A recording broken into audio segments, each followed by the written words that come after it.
Hola, buenas tardes. Estamos aquí en la última jornada del Painosign. Para que los que no han estado en las dos anteriores, explicarles que el Painosign es un evento, está hecho por voluntarios, se hace en 24 países del mundo y en 73 ciudades de España. Y este año, por primera vez, pues El Hierro es una de esas ciudades que es frontera. Y poco más, ahora les explica Francis algo más. Bien, como por suerte algunos repetimos y por suerte algunos somos nuevos esta noche, a los que repiten ya pues lo pueden hacer ustedes esto, lo que voy a hacer, y a los demás pues les explicamos. Bien, como decía Isa, Painosign es una organización totalmente de voluntarios, tanto los que estamos en la organización como los ponentes que vienen, disculpe, vale, como los ponentes. Entonces, toda la organización está fundamentada pues económicamente por empresas. En el caso a nivel nacional tenemos Precipita, FMC y Vadillo Asesores, que son las tres grandes empresas que sustentan toda esta organización a nivel nacional. A nivel local, las empresas que estamos trabajando en esto son Esmira, Fred Broadcast, Abragón y Canary Burger, que gentilmente ha puesto la localización. Aparte de estas empresas, existe esta Investigación y Ciencia, que es una revista científica que en estos 3 días hace una promoción para los que nos queramos suscribir. Los metemos en su página web y con el código Painosign19 tendremos un 30% de descuento en la suscripción anual. También tenemos el reto Hunted, que consiste en descargar la aplicación Hunted, hacemos fotos, participamos en un concurso y lo mismo, nos metemos en la página web y a través de ahí podemos descargar la aplicación Hunted. Y por último tenemos el merchandising oficial, que es a través de la empresa Nabla, donde podemos comprar pues, las camisetas propias o los bolsos que ayudan a patrocinar toda esta organización nacional. El programa se acaba hoy, con mucha pena para algunos de nosotros, y me comentaban algunos de ustedes que la semana ha sido intensa porque han venido todos ellos. Bien, hoy estará con nosotros Laura Montero. Recuerden que el primer día estuvo Hugo Padrón, el segundo día ayer estuvo David Hernández Expósito y hoy tenemos el placer de disfrutar de la charla de Laura Montero Morales. Por último, esta aplicación estará al final y en las pausas nos interesa mucho su opinión, la opinión de la organización, qué les parece este tipo de eventos, si les va bien, no les gusta o cualquier sugerencia que ustedes hagan, ¿vale? Entonces, pues nada, ahí lo tenemos. Nosotros acabamos ya, le damos el paso a Laura Padrón y muchas gracias, Laura Padrón, estoy con Hugo Padrón, a Laura y Montero y muchas gracias por estar aquí. Gracias.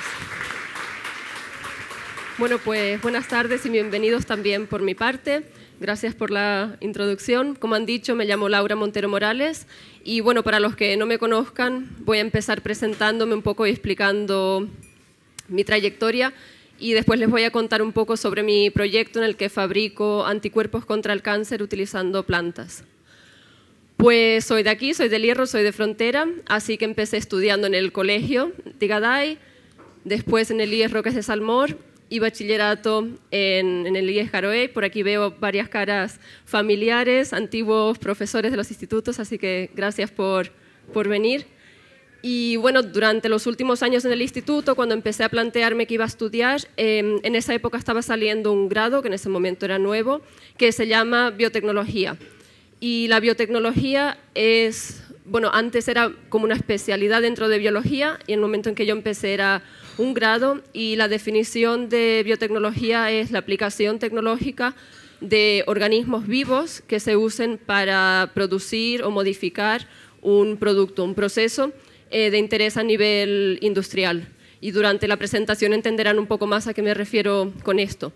Pero bueno, cuando acabé el instituto, donde se ofrecía, una de las ciudades en España donde se ofrecía este grado era en Salamanca, así que me fui allí a estudiar y en Salamanca pasé los 3 primeros años del grado. En el 4º año me dieron una beca Erasmus y me fui a Bélgica, a la ciudad de Gante. Y bueno, pues me gustó tanto el primer año que decidí quedarme y hacer el máster allí. Y allí hice un máster en bioquímica y biotecnología. Y cuando acabé en 2015 me mudé a Viena, en Austria, y allí es donde he estado realizando mis estudios de doctorado de los que voy a hablar hoy. Bueno, explicarles que en Viena no solamente estoy trabajando en el laboratorio, dentro del programa que funda que paga mi sueldo y mis gastos de laboratorio de materiales y demás, también pagan conferencias, afortunadamente para mí. Así que he tenido pues el placer de ir a conferencias a Polonia, a Dubrovnik en Croacia, a Portugal, a Dinamarca. Y además también pagan estancias en el extranjero, así que el año pasado estuve 6 meses en Londres, en este edificio justo en el centro de Londres, que es un hospital que está asociado a la Universidad King's College de Londres. Y bueno, yo creo que ya con esto me conocen un poco mejor y puedo empezar con la parte científica. Así que, como les dije al principio, mi proyecto va sobre anticuerpos. Y bueno, ¿qué son los anticuerpos? Cuando nuestro cuerpo entra en contacto con virus, bacterias, sustancias que identifica como extrañas, nuestro sistema inmune nos protege frente a ellos, y una de las armas más potentes del sistema inmune son precisamente los anticuerpos. Los anticuerpos tienen esta forma de Y y nuestro cuerpo los produce en multitud de variantes que se diferencian en las partes que aquí se ven de colores, que son como los brazos de la Y, y que reconocen y atacan específicamente a una cosa en concreto, por ejemplo, una bacteria concreta, un tipo de virus, lo que sea. Y bueno, aquí lo vemos un poco más en detalle, que esta forma de Y, los brazos reconocen específicamente un patógeno, y luego tienen una parte toda común, lo que sería como el cuerpo, y esto es con lo que se unen a las células del sistema inmune para alertarlas en caso de encontrar uno de estos peligros. Por ejemplo, aquí vemos cómo hay una infección de bacterias, que es lo rosa, y vemos cómo el anticuerpo se mueve, se une a las bacterias, y una vez las reconoce puede o bien matarlas por sí mismo, o puede también unirse por la parte común de todos los anticuerpos a una célula del sistema inmune y activarla. Y dependiendo de qué tipo de célula sea, porque hay muchos tipos diferentes, pues esta célula puede o bien producir más anticuerpos de este tipo concreto que detectan esta bacteria para que ayuden a eliminar la infección, o también puede, por ejemplo, si es una célula que puede fagocitar, pues se come a las bacterias y las destruye de esta forma. Y bueno, ahora que sabemos un poco más de anticuerpos, en los años 70 los científicos comenzaron a darse cuenta del potencial de estos anticuerpos. Dijeron, bueno, pues si el cuerpo puede producir millones de variantes y atacan a pues, millones de diferentes cosas, ¿podríamos nosotros en el laboratorio crear también anticuerpos que reconozcan algo que a nosotros nos interesa? Y sí, se puede, y se llaman anticuerpos monoclonales, y desde los años 70 se han producido miles de ellos en laboratorios, y de hecho este avance recibió el Premio Nobel de Fisiología y Medicina en el año 84, en el que se premió a estos 3 científicos por hacer posible este avance. Y una de las mayores aplicaciones de los anticuerpos monoclonales es la inmunoterapia. Y la inmunoterapia consiste, hay diferentes tipos de terapia. La inmunoterapia contra el cáncer consiste en usar anticuerpos monoclonales que reconocen específicamente células tumorales, pero no células sanas. Y esto es posible porque, como vemos aquí, las células normales y las células tumorales son diferentes en su exterior, mientras que las células normales tienen muchos tipos de receptores diferentes en su exterior, pero pocas copias de cada uno, que aquí vemos pues, los diferentes tipos con distintos colores. En la célula tumoral, cada tipo de célula tumoral tiene un tipo de receptor que está pues, en mucha más cantidad. En este caso es lo que se ve en azul a la derecha.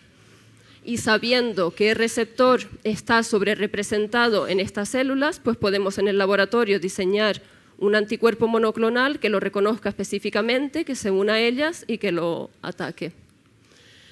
Y funciona pues de esta forma. En este esquema tenemos las células tumorales en azul, esto sería pues un tumor dentro del cuerpo, que está rodeado también por células del sistema inmune, que vemos aquí en naranja. Entonces, cuando el anticuerpo, que es eso pequeñito en forma de Y, se une con sus brazos a las células tumorales, luego pueden venir las células del sistema inmune, reconocerlo por la parte común a todos los anticuerpos, y lo que vemos en la parte de arriba, si empezamos por arriba, pueden o bien secretar estas sustancias que he dibujado en rojo, que son moléculas que atraen a más células del sistema inmune, o pueden también directamente, al unirse a la célula tumoral, matarla, que es lo que he intentado dibujar ahí un poco en gris, o secretar, lo que he puesto aquí en morado, estas otras sustancias que son tóxicas para las células y al estar en contacto con las células tumorales, pues las mata.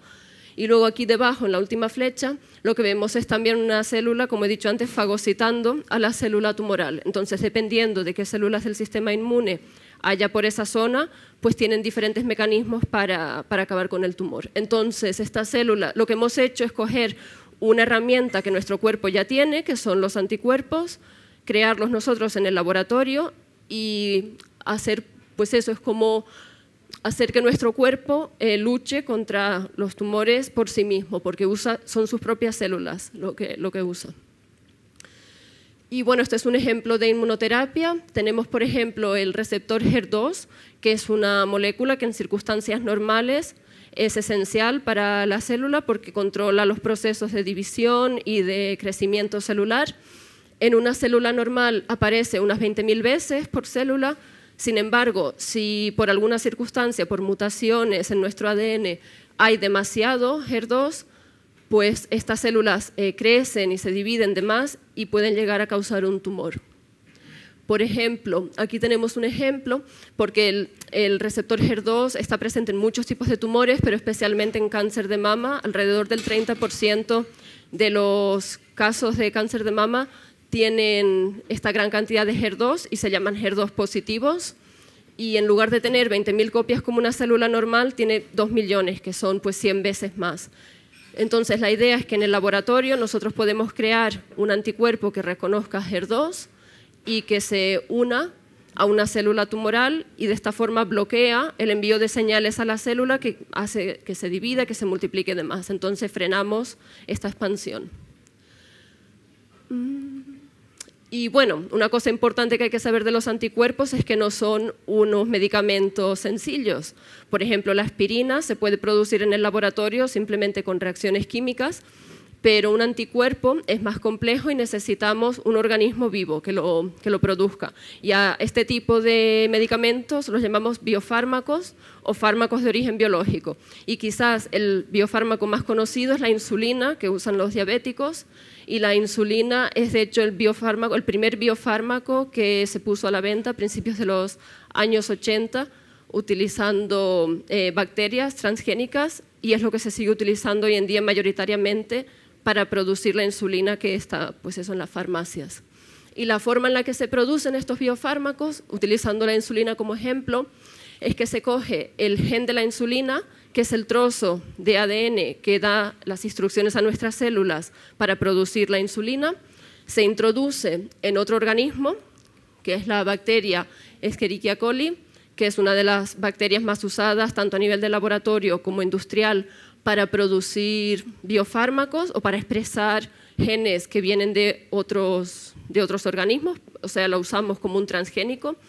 Entonces, introducimos este gen de insulina en la bacteria, luego la bacteria la cultivamos en frascos de cultivo y finalmente la insulina se purifica, se aísla de estas células y es lo que al final pues, se inyectan miles de personas alrededor del mundo.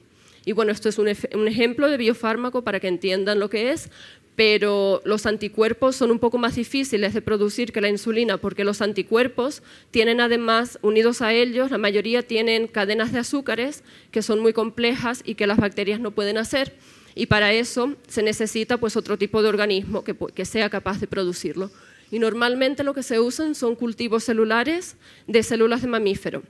Entonces, en este caso lo que se hace es coger un tejido de mamífero, por ejemplo de humano, y se extraen las células, se cultivan in vitro y luego modificamos introduciendo el ADN, el gen que queremos que se produzca.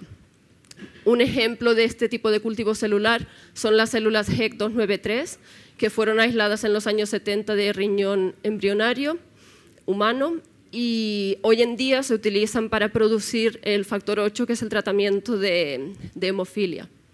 Y este es un ejemplo pues, de células extraídas de humano, pero sin duda el cultivo celular que se usa mayoritariamente en la industria para producir más biofármacos son las células CHO, que CHO es el acrónimo en inglés de células de ovario de hámster chino.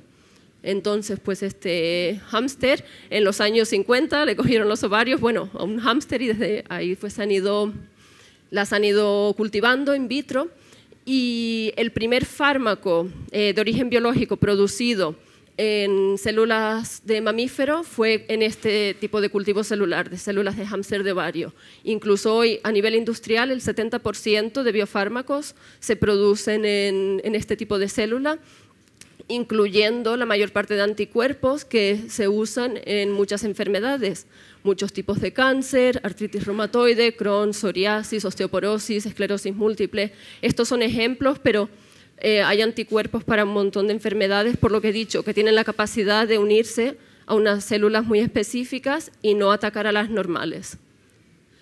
Y bueno, estas células pues son muy útiles, pero también tienen sus desventajas. Y es que son muy caras de mantener en cultivo porque necesitamos que crezcan en un medio pues muy específico, que es muy caro, y también pueden ser infectadas por virus que pueden ser peligrosos para humanos, lo que trae riesgos para los operarios del laboratorio y para las personas que van a acabar usando estos medicamentos. Entonces, hoy en día se buscan sistemas alternativos que puedan usarse para producir biofármacos, y uno de ellos son las plantas, las células vegetales. Y las plantas tienen ventajas sobre las bacterias porque son un sistema eucariota, como las células de mamífero, por lo que pueden producir fármacos complejos, incluyendo anticuerpos que tengan estos azúcares que nombraba antes, y tienen también ventajas sobre las células de mamífero en que son más baratas y que no tienen este riesgo de contaminación. Y bueno, en mi proyecto uso pues esas plantas como sistema alternativo de producción. Hoy en día el único biofármaco que está producido, o sea que está autorizado para vender como terapia, producido en plantas, es la glucocerebrosidasa. Y la glucocerebrosidasa es una enzima que en nuestro cuerpo nosotros producimos normalmente y es esencial para las células porque bueno, aquí en el lado izquierdo vemos una célula y dentro tiene estos desechos pues que son normales y pero deben eliminarse. Y es lo que hace la glucocerebrosidasa, elimina estos desechos celulares para que la célula pueda seguir creciendo normalmente. Hay una enfermedad que es la enfermedad de Gaucher, que es una enfermedad rara porque afecta a muy pocas personas, y en esta enfermedad los pacientes no producen esta enzima, por lo que los desechos celulares se acumulan.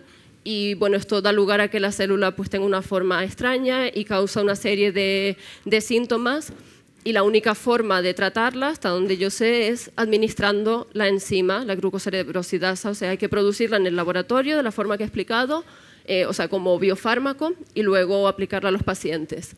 Y en el año 2012 una empresa israelí, Protalix, empezó a producirlo utilizando cultivos de células de zanahoria, que vemos aquí que es de zanahoria porque son naranjas.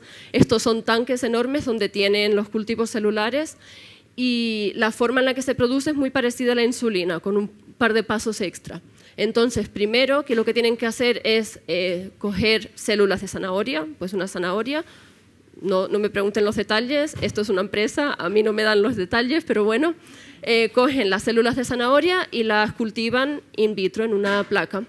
Después cogen el gen de la glucocerebrosidasa de humanos y lo transforman dentro de las células vegetales, y una vez está dentro, pues podemos crecerlas en estos cultivos, en este caso esa escala muy industrial, y luego la enzima se purifica. Bueno, se extrae, se purifica y es lo que se inyecta en estos pacientes. Y bueno, esta es una forma de usar plantas, que sacando primero las células y cultivándolas en estos cultivos celulares, pero otra forma más intuitiva de usarlas es usando la planta entera, ¿no?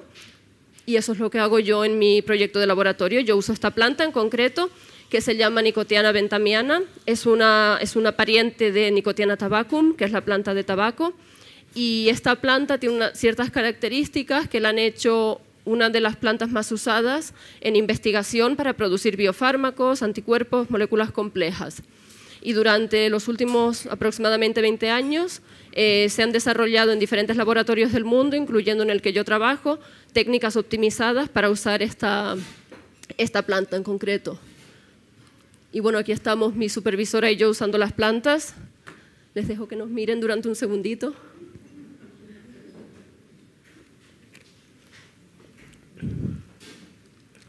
Y bueno, para transformar el ADN, el gen que nosotros queremos usar, pues, por ejemplo, para hacer un anticuerpo, para hacer insulina, para lo que sea, este gen, primero, antes de meterlo en la planta, hay que ir por un paso intermedio, que es transformando una bacteria. Y esta bacteria es de la clase Agrobacterium, que es un patógeno natural de las plantas, o sea, que infecta a las raíces, creo que son de las legumbres sobre todo, y causa una enfermedad. Pero claro, en el laboratorio nosotros siempre cogemos algo que existe natural, buscamos las propiedades positivas y lo transformamos en algo útil para nosotros. Y en este caso eso es lo que han hecho, el Agrobacterium. Han visto que es capaz de meter su ADN dentro de las raíces de la planta cuando la infecta, y entonces hace pues eso, igual 50 años ya, en los años 70, o a mediados de los 70 diría yo, un grupo de científicos descubrió que si nosotros metemos nuestro gen de interés humano dentro del ADN de la bacteria, cuando la bacteria infecta la planta, también infecta el ADN humano. Entonces lo que se hace es infectar la bacteria, bueno, no infectar, introducir el gen de la bacteria, perdón, el gen humano en la bacteria, hacer un cultivo celular durante la noche y al día siguiente lo podemos transformar en la planta. Y bueno, esto ustedes pensarán, ¿cómo se mete una bacteria en una planta? Pues así, cogemos una jeringuilla, metemos la suspensión de bacterias que hay, y es una jeringuilla sin aguja, y al hacer presión, pues la bacteria entra en las células de la planta. Y la forma de entrar es a través de los estomas, que son estos agujeritos que tienen las hojas, que es por donde se intercambian los gases, por donde la planta respira. Y esta es la forma en la que la bacteria entra. Una vez dentro de la hoja, pues viaja entre las células, es una infección, pero la planta está sana, la planta durante unos días puede seguir creciendo. Y mientras tanto, el ADN que nosotros hemos introducido, el del anticuerpo, pues viaja dentro de las células de la planta, llega al núcleo y las células de la planta son capaces de producir nuestro biofármaco de interés. Y esto es como lo hacemos nosotros en el laboratorio, porque queremos hacerlo a muy pequeña escala para ver si funciona, pero a nivel industrial ya hay varias empresas que se están preparando para... Todavía no hay nada comercializado con este sistema, pero están ya fabricando, esperando que llegue, pues eso, que lo prueben a nivel regulatorio. Y esta es una de las empresas que está en Estados Unidos. Esto es una empresa que fue, fue fundada por el Departamento de Defensa de Estados Unidos, porque esto es una forma muy rápida de producir biofármacos. Entonces, a nivel estatal, pues el Departamento de Defensa considera que en caso de que haya un ataque biológico, pues una bacteria o lo que sea que se usa, pues eso, con, no sé, de terroristas o lo que sea, pues que el país esté preparado para en muy poco tiempo producir un biofármaco para protegerse. Entonces, bueno, solamente que sepan que hay mucha gente interesada en este tipo de sistemas que son alternativos, pero ya hasta el Departamento de Defensa de Estados Unidos está interesado, así que dentro de poco yo creo pues serán bastante más usuales. Y en este tipo de empresa, la forma en la que usan las plantas es eso, muy gran escala. Primero las cultivan en estas estanterías que vemos arriba a la izquierda y usan unas luces LED que están optimizadas para que la planta crezca mucho más y más rápido, por eso se ve así de color morado. Y esto está semiautomatizado. Entonces utilizan estos montacargas que cogen las bandejas de plantas y las llevan a una habitación, a otra habitación que vemos aquí abajo a la izquierda, donde se hace la infiltración, que no se hace con una jeringuilla hoja a hoja, sino que en este caso lo ponen en una cinta transportadora y lo meten en un tubo enorme, en un tanque que vemos aquí en el centro abajo. Y este tanque contiene pues unos 7.000 litros de bacterias que están transformadas con nuestro gen de interés. Entonces lo que hacen es darle la vuelta a la bandeja, sumergen las plantas, o sea la parte de las hojas, y luego cierran el tubo. Aplican vacío para que todo el aire que hay dentro de las hojas salga y luego cuando rompen el vacío, pues todas las bacterias entran a los espacios donde antes había aire y de esta forma pues meten bacterias en pues, miles de plantas de una vez. Luego las plantas las sacan otra vez por esta cinta, les dan la vuelta y las ponen a crecer un par de días más. Y luego ya volviendo al nivel del laboratorio, lo que nosotros hacemos después de entre 3 y 5 días, después de este proceso, es cortar las hojas, las congelamos en nitrógeno líquido y luego las pulverizamos usando pues, un mortero de toda la vida, pero que está enfriado para que no se descongele. Y luego, una vez está esto pulverizado, pues seguimos una serie de pasos para purificar el anticuerpo, el biofármaco, que está en el interior de las células. Y bueno, la conexión de todo esto con la parte de cáncer y de anticuerpos es que en mi proyecto estoy produciendo un anticuerpo que reconoce HER2, que es este receptor que nombraba antes, y la idea es que será o se podrá usar como biofármaco para usarlo en tumores que sean HER2 positivos. Y bueno, antes también nombraba un poco lo de los azúcares, que eran el motivo por el que teníamos que usar unas células más complejas para producir los anticuerpos, y en este caso eso es una representación del anticuerpo que produzco yo en mi proyecto, y este es un anticuerpo que forma parte de la clase de inmunoglobulinas E, que se caracterizan por tener muchas cadenas de azúcares, 12, unidas al anticuerpo. En cambio, la mayor parte de los anticuerpos que están hoy en día comercializados son de otra clase, son inmunoglobulina G, y tienen una estructura un poco diferente y sobre todo tienen solamente 2 azúcares, o sea, son un poco más sencillos de producir. El mío da un poco más de dolores de cabeza, pero bueno. Y si miramos un poco más de cerca a los azúcares, vemos que son unas cadenas que tienen diferentes tipos de azúcar. Aquí cada tipo de azúcar está representado por un color y una forma distinto. Y lo que pasa cuando usamos cultivos de células de mamífero, de humano o del hámster chino, lo que sea, estas células tienen una maquinaria dentro que producen una estructura particular de azúcar y no hay forma de cambiarlo. Sin embargo, en las plantas, durante los últimos 20 años, se han desarrollado ciertas formas de crear azúcares distintos. Basado en la estructura de aquí abajo a la derecha, pues que son estos 2 tipos de azúcares, que son 7 en total unidos. Como ven, todos son bastante similares. Es a partir de pues añadir 1 o 2 azúcares extra, y esto se ha visto que tiene cierto impacto en cómo el biofármaco se comporta. Así que en mi proyecto de doctorado lo que he estado haciendo es producir un anticuerpo anti-HER2 de esta clase de inmunoglobulina E con muchos azúcares, produciendo diferentes variantes, cada una con un tipo de azúcar diferente. Y la idea, en teoría, es que mi anticuerpo debería ser capaz de unirse a células humanas del sistema inmune a través de su parte común, de lo que es como el cuerpo, y luego a través de sus brazos debería unirse específicamente a células tumorales HER2 positivas a través de HER2. Y durante los 2 primeros años de doctorado estuve produciendo todas estas variantes y comprobando pues, que estaban correctamente formadas.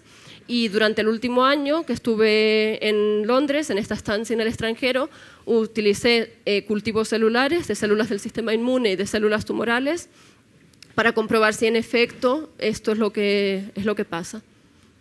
Y bueno, ahora brevemente les voy a mostrar un poco los resultados, aunque lo más interesante ya ha pasado, pero bueno. Lo que yo observé es que al tener un cultivo de células de cáncer de mama que expresen este receptor HER2 de esta forma descontrolada, al añadir a este cultivo mis anticuerpos se unen, he visto que se unen específicamente, o sea que bien. Luego, segundo paso, he añadido al cultivo células del sistema inmune y también he visto que se unen al anticuerpo y se crean esta serie de conexiones de muchas células unidas, y esto es lo que lleva a que la célula del sistema inmune se active. Una vez se activa, hemos observado que emite estas moléculas tóxicas para las células tumorales y que las células tumorales se mueren en respuesta a esto. Y luego, dependiendo del tipo de célula del sistema inmune que uses, hay algunas que son capaces de hacer esta fagocitosis que decía antes, y si usamos estas, pues también vemos que las células tumorales, in vitro al menos, en el laboratorio, pues también se mueren. Así que bueno, con esto casi que llego al final. El resumen es que en mi proyecto uno, dos partes diferentes. Por un lado es la producción de anticuerpos que puedan reconocer a células de cáncer de mama a través de este receptor específico HER2. Son unos anticuerpos de una clase especial que tienen 12 cadenas de azúcares en lugar de las 2 que se usan usualmente. Y por otro lado, la segunda parte del proyecto es que estoy utilizando plantas, que son este sistema alternativo, para producir el biofármaco, y que las ventajas de las plantas es que son más baratas, que son más seguras y que me permiten hacer estos azúcares en diferentes conformaciones, diferentes tipos de azúcares. Con esto me gustaría solamente decir un poco, recalcar la importancia de la investigación. Mi proyecto queda dentro de lo que se llama investigación aplicada porque tiene un objetivo claro, que es la producción de anticuerpos pues, para tratar el cáncer. Esto no quiere decir que mis anticuerpos algún día una farmacéutica, pues Bayer o quien sea, los compre y los comercialice, probablemente no, pero esa es la aplicación, que tiene una aplicación concreta, entonces es investigación aplicada. Pero luego está la investigación básica, que es lo que los gobiernos pues parecen no quieren financiar, y la investigación básica es la que investiga, por saber sin una aplicación concreta que pueda darnos dinero pasado mañana. Y bueno, la investigación básica es tan necesaria como la aplicada y hay que pues eso, seguir financiándola, así que nada, pues por decirlo un minutito así, que quede ahí y que todo el mundo se acuerde, por favor, eso de la importancia de financiar la investigación. Con esto, darle las gracias a Isa y a Francis por haberme invitado a venir, que yo sé que estoy nerviosa y que al principio pues igual no era lo más eso, pero bueno, que muchas gracias, que me ha hecho mucha ilusión estar aquí. Muchas gracias a todos por haber venido, a las caras conocidas, a los que no tanto, pero muchísimas gracias de verdad a todos por venir, y si tienen alguna pregunta, pues aquí estoy disponible.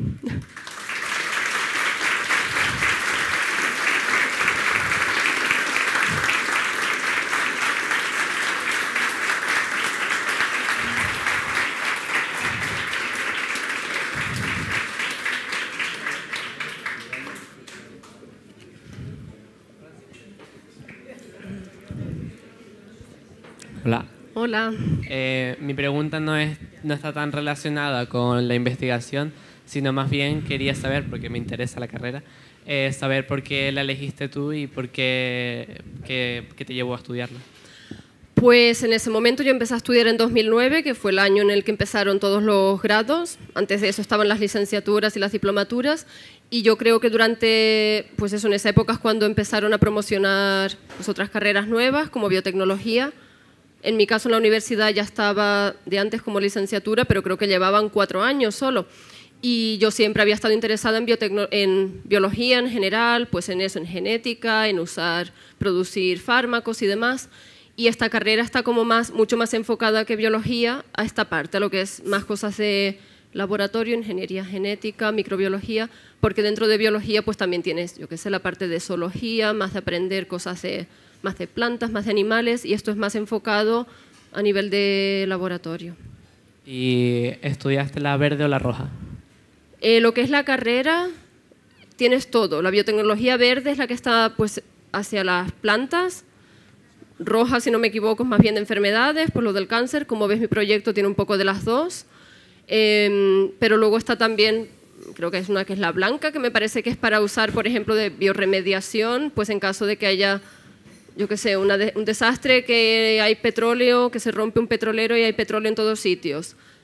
También se pueden modificar bacterias que sean capaces de degradar este petróleo, y eso también es una parte de biotecnología que hoy no cubre mi proyecto, pero como que hay dentro de biotecnología hay un montón de opciones también, y entonces eso...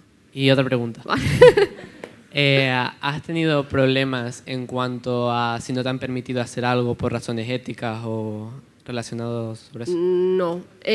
Cuando tú tienes un proyecto de laboratorio, eso está diseñado ya anteriormente, hay un organismo que lo ha financiado, y antes de eso tienes tú que explicar, pues eso a nivel ético, por ejemplo, ético, económico y de todo, tienes que explicar todo lo que tienes que preparado y luego presentar que lo has hecho correctamente.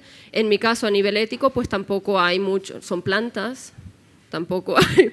Bueno, la parte en la que estuve en Inglaterra con los cultivos celulares, sí que, por ejemplo, usábamos también sangre de donantes voluntarios para extraer estas células del sistema inmune, y en ese caso pues también hay que firmar pues un consentimiento, que tú lo has dicho a la persona, pero básicamente sacarle un par de tubitos de sangre. Luego hay otras cosas, otras investigaciones, por ejemplo, que usan ratones o que usan pues eso, animales. Ahí creo que a nivel ético hay más control, pero aquí no hay mucho.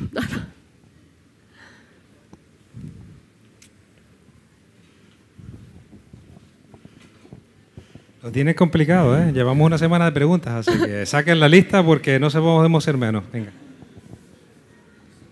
Hola, mira, cuando haces el extracto de la planta, ¿eliges cualquier parte de la planta o te fijas en una parte principalmente? Es decir, ¿dónde obtienes mayor concentración? ¿Coges la planta, la machacas toda completa? ¿O dices, las raíces vienen más concentración? No, cortamos las hojas, la planta es así de este tamaño, cortamos las hojas normalmente intentando no coger el tallo, porque si el tallo de la hoja, al meterlo en nitrógeno líquido, se queda sólido, que luego aunque tú le des con el mortero, y ahí no hay nada, y no hay bacterias. Las bacterias están todas en la hoja, incluso dentro de la hoja. A ver si no le tengo que dar mucho para atrás. Cuando enseñé el vídeo este pequeño, que se ve que con la jeringuilla le metes la bacteria, se ve muy brevemente, aquí, se ve brevemente que tú ves lo que es el tamaño de la punta de la jeringuilla, es nada, medio centímetro, y luego según le vas dando, las bacterias van entrando a la planta, y tú luego 3 días más tarde o 4 días cuando vayas a cortar las hojas ves esos circulitos, porque si las dejas mucho más tiempo se ven infectadas, es como, claro, es una bacteria al fin y al cabo, entonces tú incluso, si necesitas muy poca cantidad, puedes cortar estos círculos y eso es lo que se usa. A nivel industrial sí, creo que cogen todo básicamente, cortan por, no, la raíz no, porque está también eso en la tierra y tal, pero cortan justo por encima. Y eso como lo ponen en procesadores industriales y tal.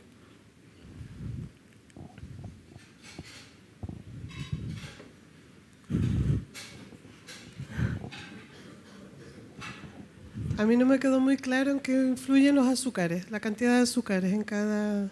Los azúcares, lo que hemos visto es que tienen una influencia en cómo el anticuerpo se une, sobre todo en mi caso, a la célula del sistema inmune, que dependiendo del tipo de azúcar que tengas, se une más fuertemente o más débil, y esto al final tiene una influencia sobre cuántas células tumorales puedes matar. Y hay casos en los que a nivel pues, fisiológico, a lo mejor te interesa no tener un anticuerpo súper potente, porque puede que se una a otras células que tú no quieres, y hemos visto que jugando con los azúcares pues, se puede conseguir eso, modificar la fuerza de...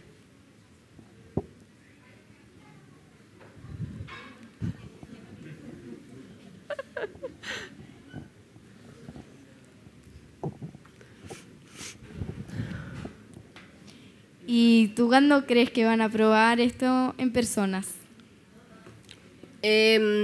Pues yo creo que más bien pronto, probablemente entre 5 y 10 años desde ahora, porque ya hay eso a escala industrial, pues diferentes empresas creando esta infraestructura, y otra cosa es que ya hay un biofármaco aprobado producido en plantas, que son estas células de zanahoria, pero si lo que se produce en células de zanahoria es seguro, pues lo que se produce en otras plantas no hay motivo por el que sea menos seguro que lo que se produce en células de zanahoria o de mamífero, en bacterias. Así que yo creo que pronto.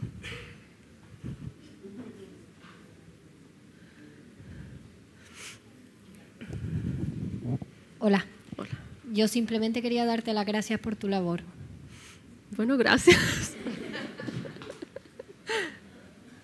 Un aplausito, hombre.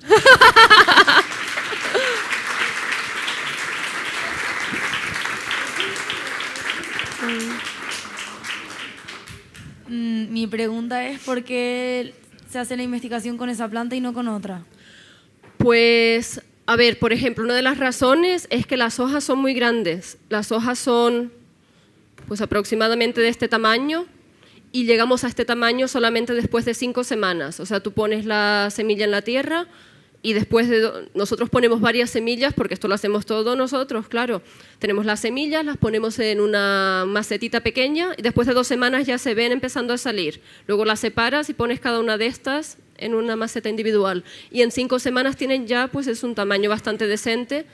Y luego otra de las razones es que es fácil de obtener la proteína, el anticuerpo de dentro de la célula, porque también hay grupos que trabajan con otras plantas, por ejemplo, con arroz o con legumbres, y entonces ahí se acumulan en lugar de en las hojas, en la semilla. Hay diferentes técnicas, pero, por ejemplo, hay grupos que trabajan con arroz porque la idea es que luego tú te comas el arroz directamente y se absorban, tú no tienes que purificar, pero entonces también es difícil saber qué dosis estás comiendo y demás, y aquí la ventaja es que es fácil purificar, y una vez purificado ya puedes dosificar.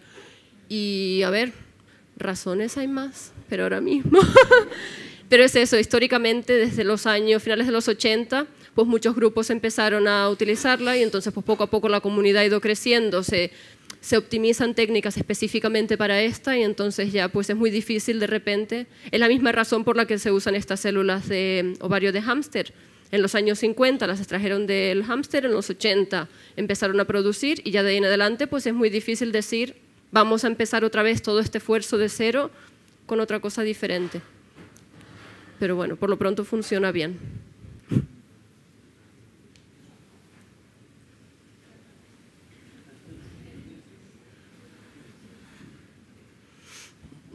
Bueno, ¿más preguntas? ¿Nos anima? Sí, vamos, Venancio.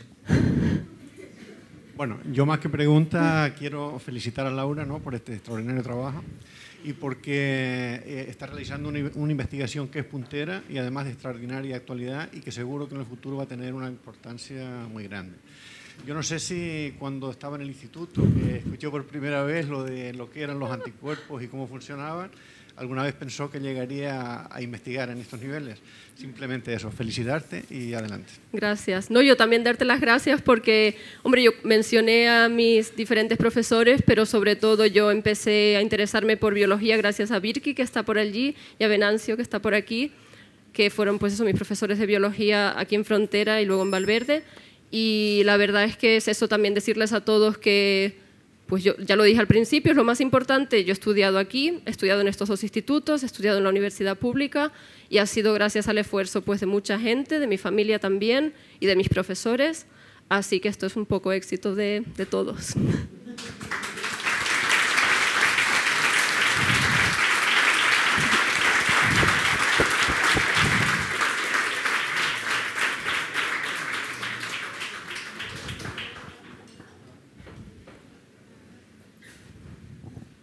¿Y ahora qué decimos nosotros? ¿Alguna cosita más? No. La foto. Sí, la foto famosa, sí señor. Bien, para los que es el primer día, 2 cosas. Y ahora lo arreglo. La foto. Eso es lo último que vamos a hacer, la foto de familia. Es una foto, entendemos, importante, porque somos una comunidad. Yo creo que después de Laura no hay nada más que decir. Somos todos partícipes de esto, todos hemos puesto nuestras virtudes y nuestros defectos en estos procesos y pues nada más que decir. Entonces, una foto de familia, ya tenemos 2, o sea que hoy tenemos que poner nivel porque tenemos las 3 patas de la mesa, hemos tenido 2 fotos, hoy la tercera. Al final vamos a hacer una foto de familia, quien quiera, como siempre. Nos juntamos, nos apretamos y hacemos esa foto de familia. Y por último, agradecimientos porque solo hay que agradecer cuando todo el mundo te echa una mano. Agradecimiento a la Organización Nacional. Como bien decía Isa, en esta organización todos somos voluntarios, los ponentes especialmente, pero todos somos voluntarios. Entonces esta organización, en España hay 73 ciudades, 100 y pico bares, 300 eventos, 700 ponentes, como Laura, que vienen gratis en su tiempo libre, y 400 voluntarios. Y todo eso está coordinado por un equipo que se llama Cristina, que se llama Amelia, que se llama Lauren, que se llama Belén, que se llaman Rafa, ¿vale? Estos y muchos más que no, al nombrar siempre te queda alguien fuera, que es el equipo nacional, ¿vale? En el caso de ellos, a nosotros el Hierro siempre nos ha apoyado, han tenido mucha paciencia con nosotros, nos han ayudado en este primer proceso y esperemos que no sea el último. Entonces, gracias a ellos.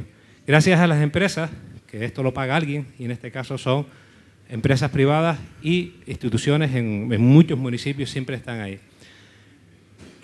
Básicamente eso, ¿no? Isa. ¿Qué digo yo? Te toca. Bueno, pues, ahora sí. A mí solo me queda decir que gracias por estar aquí. Gracias otra vez a los ponentes, que sin ellos pues no podríamos haber hecho el acto y el evento. Y al Canary Burger por habernos dejado el espacio. Y esperemos que el año que viene hagamos el Pine of Sun 2020. Sí.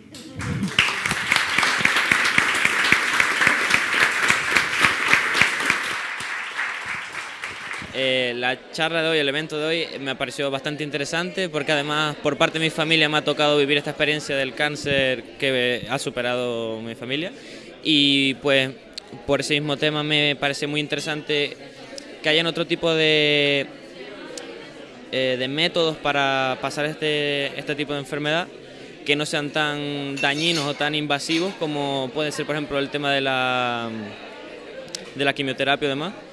Y por eso básicamente me pareció una charla bastante interesante, además de que la ponente ha sido una chica espectacular y que lo has puesto muy bien. A mí personalmente esto último de la biotecnología me motiva mucho y creo que es algo que tiene muchas aplicaciones y que puede resultar interesante. Y conocer de primera mano, de mano de investigadoras e investigadores de aquí del Hierro Encima, pues este tipo de proyectos expuestos de una manera tan divulgativa y tan clara es un privilegio. Bueno, genial, la verdad. Al principio muy nerviosa, yo no pensé que fuese nunca a hablar delante pues, de tanta gente conocida, sobre todo, que da más impacto, pero genial, la verdad es que súper bien. Una vez ves que la gente además va siguiendo, te hace preguntas, está interesado, la verdad un subidón. ¿Lo recomendarías a tus compañeros y compañeras? Sí, sin duda, la verdad es que es una experiencia que si tienen la oportunidad yo recomendaría que lo hagan porque de verdad, muy bien, muchas gracias por haberme invitado. Muchas gracias, Laura.